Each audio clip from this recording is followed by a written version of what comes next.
नमस्कार, माझे नाव गणेश रवींद्र सांबरे, राहणार झडपोली. माझ्याकडे जिजाऊ MPSC UPSC अकॅडमी व वाचनालयाची जबाबदारी आहे. जिजाऊ MPSC UPSC अकॅडमी वाचनालय सन 2016पासून सुरू आहेत. तसं बघितलं तर जिजाऊचं जे काम आहे ते गेल्या 15 वर्षापासून संपूर्ण कोकणामध्ये सुरू आहे. जर आपण MPSC UPSCचा अभ्यासक्रम बघितला त्यामध्ये दोन MPSC आणि UPSC दोन प्रकार पडतात. MPSC बघितलं तर यामध्ये 3 प्रकारे एक्झाम होत असतात. पूर्वपरीक्षा म्हणजे प्री एक्झाम, मुख्य परीक्षा म्हणजे मुख्य मेन्स एक्झाम व मुलाखत म्हणजे इंटरव्ह्यू. आपण जर बघितलं तर MPSCचा अभ्यासक्रम जो आहे किंवा UPSCचा अभ्यासक्रम जो आहे यासाठी आपण इयत्ता 5वी ते 12वीची जी बुक्स आहेत यामध्ये NCERT बुक्स म्हणा किंवा स्टेट बोर्ड बुक्स म्हणा, हे बेसिक जर असेल तर विद्यार्थी चांगल्या प्रकारे MPSC UPSCची तयारी करू शकतो.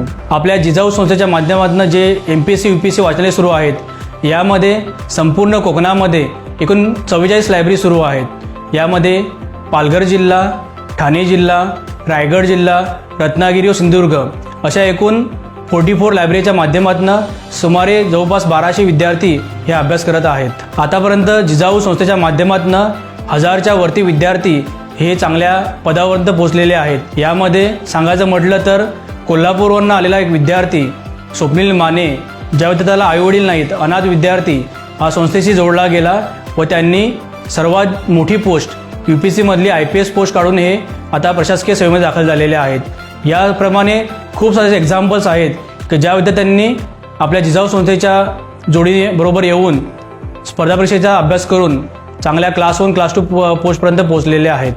नमस्कार, माझे नाव यश सुनील कुडू. मी राहणार बहाडोली या गावचा.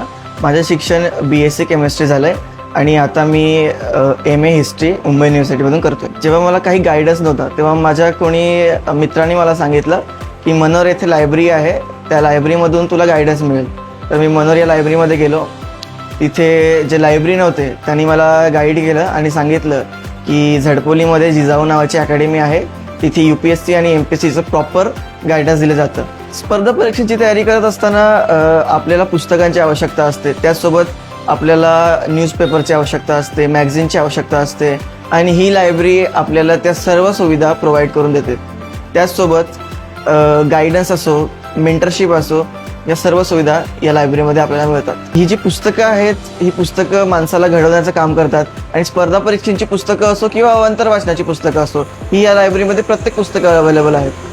स्पर्धा परीक्षेची तयारी करत असताना काही विषय असतात, पॉलिटी झालं, इकॉनॉमी झालं, राज्यशास्त्र झालं. या विषयांचा आपण जेव्हा खोलमध्ये जाऊन अभ्यास करतो तेव्हा आपल्याला आपल्या बाहेर जीवनामध्ये किंवा आपल्या वैयक्तिक जीवनामध्ये त्याचा खूप फायदा होतो. डहाणूमध्ये जिजाऊ लायब्ररी होती, तिथे मी जात होते. नंतर मला कळालं की इथे एक झडपोलीला येण्यासाठी एक एंट्रन्स एक्झाम होते.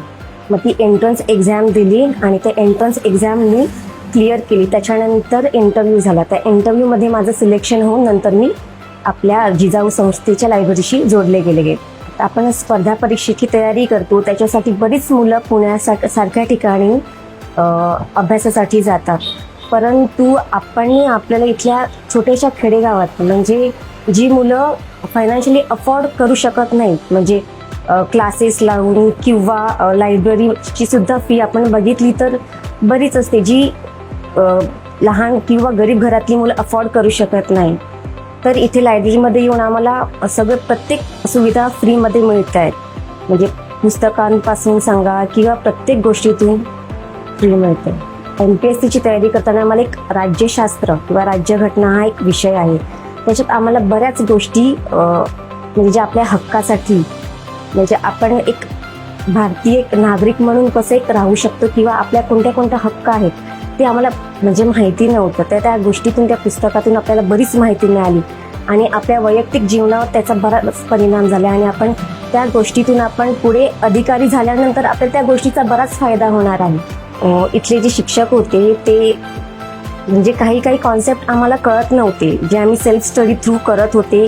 त्या शिक्षकांनी चांगल्या पद्धतीने आम्हाला ते कॉन्सेप्ट क्लिअर करून दिले.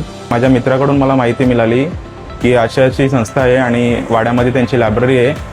जिजाऊ संस्थेच्या वाडा लायब्ररीशी पहिल्यांदा जोडला गेलो आणि तिथून माझ्या अभ्यासाला प्राथमिक सुरुवात झाली. सुविधा बोलाल तर इथे 2 मजल्याचं वाचनालय आहे, त्यानंतर आम्हाला मेस आहे इथे, हॉस्टेल राहायला मोफत आहे, वर्षाला ज्या काही लेक्चर्स होतात ते मोफत मिळतात, टेस्ट सिरीज हे सर्व कोर्सेस आम्हाला आणि तज्ज्ञ मार्गदर्शकसुद्धा इथे उपलब्ध होतात लेक्चर्ससाठी.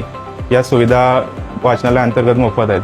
वाचनालयातील जे पुस्तके आम्ही वाचतोय त्याचा प्रत्यक्ष अनुभव एक सामान्य नागरिक आणि आम्हाला यांचा फार विसंगती आहे. इथले शिक्षक बोलाल तर मोस्टली तज्ज्ञ मार्गदर्शक असतात, अनुभवी असतात आणि पुण्यासारख्या ठिकाणाहून इथे शिक्षक येतात. या वाचनालयाच्या माध्यमातून आम्हाला वेगवेगळे पुस्तके भेटले. UPSC सारखे पुस्तकं खूप महाग भेटतात आणि तेवढी महागडी पुस्तके आपल्याला म्हणजे आपल्या ग्रामीण भागातल्या पोरांना एवढा उपलब्ध करता येत नाही आणि या वाचनालयातून आम्हाला ते उपलब्ध करून दिले. मी जेव्हा इथे आली तेव्हा तर मुळात माझा अजिबात विश्वासच बसत नव्हता की इथे सगळं काही फ्री म्हणून दिलं जातं. सगळ्याच गोष्टी म्हणजे हॉस्पिटल सुविधा वगैरे सगळ्या गोष्टी सगळ्या मोफत आहेत आणि त्यापासून जास्त करून मुलांना जे शिक्षण घेत आहेत, जसं की आपल्याला माहिती आहे बाहेर खूप खर्च होतो त्याप्रमाणे इथे खर्च अजिबातच नाही आहे. मुलांना सगळं शिक्षण फ्री दिलं जातं, त्यामुळे माझ्या मते तरी मुलांना खूप फायदा होतो आणि मी जिजाऊ संस्थेचे आभार मानते की त्यांनी मला इथे सर्व सुविधा दिल्या, मला इथे येण्याची संधी दिली, त्यामुळे मी त्यांचे खूप आभारी आहे. नमस्कार, माझं नाव विशाल विलास भोईर, राहणार सापणे बुद्रुक. खरं म्हणायचं गेलं तर स्पेशली पालघर म्हटला तर ट्रायबल एरिया, परंतु या भागामध्ये कुठल्याही शिक्षणाचा कुठल्याही प्रकारचं असं उच्च शिक्षणासाठी कुठल्याही प्रकारचे वाचनालय उपलब्ध नाहीत. परंतु जर तुम्ही 2014चा जर तुम्ही अहवाल बघाल तर पालघर जिल्ह्यामध्ये सर्वात कमी शिक्षित असणारा जिल्हा म्हणून पालघर जिल्ह्याची घोषणा केलेली आहे. अशा वेळेस आपणच्या माध्यमातून जिजाऊची जी वाचनालय उपलब्ध झालेली आहेत या वाचनालयाचा फायदा येथील गोरगरीब जनतेला, इथल्या मागासवर्गीय लोकांना तसेच इथल्या गरजू विद्यार्थ्यांना निश्चितच झालेला आहे. MPSC मार्फत जे क्लास घेतले जातात त्याच्यातून निश्चितच अधिकारी आपल्याला बघायला मिळतील. त्यासाठी मी निलेशजी भगवान सांबरे साहेब यांचं तसेच त्यांच्या कार्याला खूप खूप सलाम करतो. धन्यवाद.